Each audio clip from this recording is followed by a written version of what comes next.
Halo,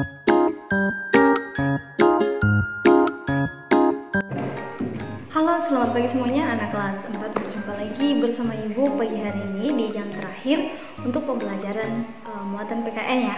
Oke, anak kelas 4 coba perhatikan, pagi hari ini kita masih pada buku tematik yang K, indahnya keberagaman di negeriku ya. Mungkin untuk pertemuan selanjutnya mungkin kita sudah menggunakan 4H, jadi tolong dipersiapkan bukunya di rumah ya.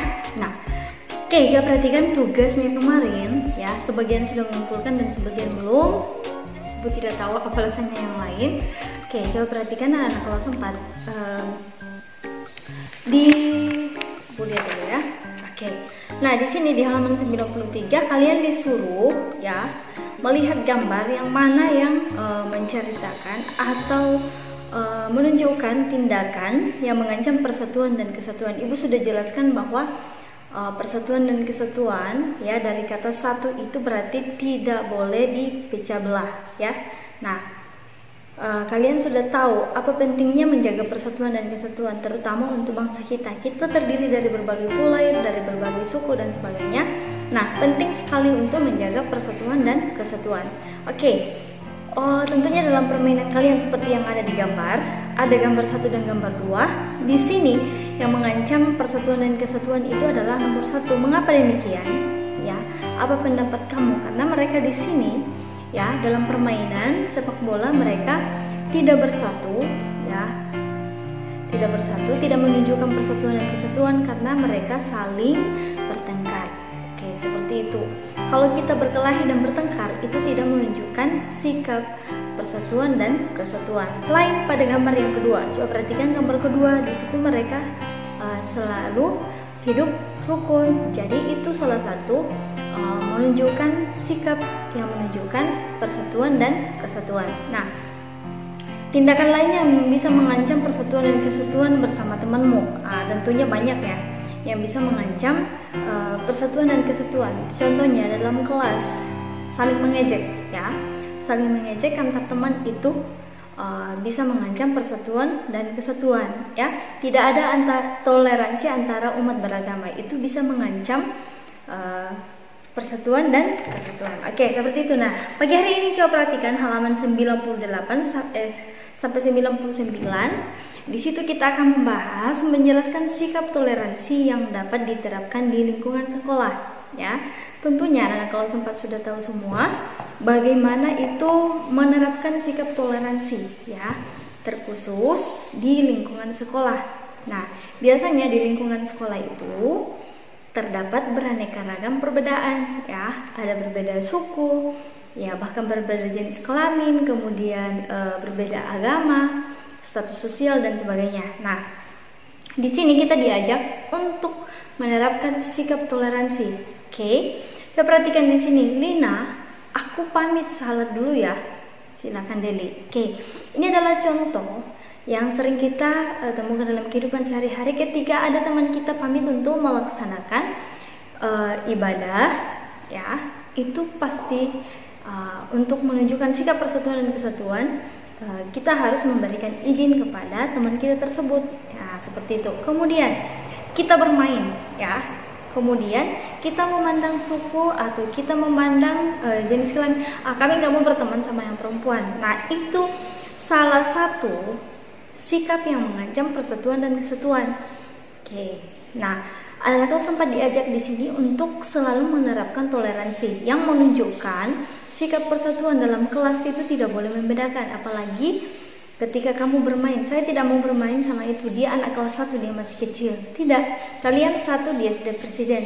Kalian satu di kelas 4, jadi tidak boleh ada perpecahan. Ingat, satu berarti tidak terpecah belah. Oke. Nah, coba perhatikan di buku kalian, di situ ada banyak daerah-daerah yang diceritakan dalam buku ya, baik itu di pembelajaran bahasa Indonesia sudah banyak kalian pelajari atau pelajaran yang lain ya, kalian pasti sudah pelajari. Di sini contohnya itu untuk masyarakat Flores ya. Dalam tradisi Tulun Talin itu ya, mereka di sini saling memenuhi. Jadi saling memenuhi membawa apa? Kalau melaksanakan kegiatan tersebut, mereka datang berbondong-bondong. Ada yang membawa banyak ya yang dibawa untuk membantu orang yang merayakan atau melakukan acara tersebut. Jadi mereka saling memenuhi ya. Nah, itu adalah salah satu contoh persatuan dan kesatuan ya dalam membangun rumah. Kalau ada tetangga kita mendirikan rumah, apakah kita berpangku tangan saja atau apa? Ya, tentunya kita harus terlibat untuk membantu tetangga kita. Ada orang membersihkan selokan di depan rumah kita. Apakah baik kalau kita hanya tidur membunyikan musik keras-keras? Apakah itu adalah salah satu sikap toleransi? Tidak, ya. Jadi mari ikut